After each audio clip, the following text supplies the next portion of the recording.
আরে কি বলবো প্রিয়াঙ্কা, এখনকার লোকজনের জন্য না বাইরে বেরোনোই যাবে না।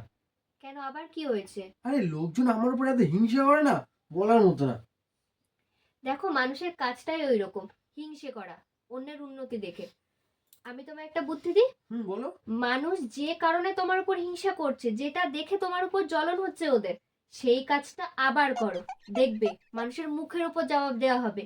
যে কারণে ওরা হিংসা করবে সেই কাজটা আবার করবে তুমি। হ্যাঁ, তুমি ঠিক বলছো, একদম তাহলে করি বলো।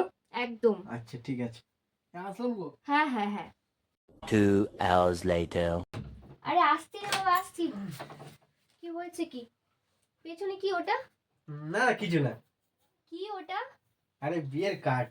ও, কার বিয়ের কার্ড আবার? আরে আমার বিয়ের কার্ড, আমার কার্ড। তোমার বিয়ের কার্ড মানে? আর তুমি তো বললে এক্ষুনি লোকজন যেটা দেখে বেশি হিংসা করে সেটা বেশি করে করতে। আমি এত ভালো বউ পেয়েছি, লোকজন সেই জন্য আমার থেকে হিংসা করে। আমি সেই জন্য আবার একটা বিয়ে করব। ওই জন্য তো বিয়ের কার্ড ছাপাতে গেছিলাম, বিয়েও ঠিক হয়ে গেছে প্রিয়াঙ্কা। হ্যাঁ, লোকজন আরো জ্বলবে, আরো হিংসা করবে আমার পরে। আরে তোমার কথা শুনে তো বললাম, তোমার কাছে তো পারমিশন নিয়ে গিয়েছি, বলো।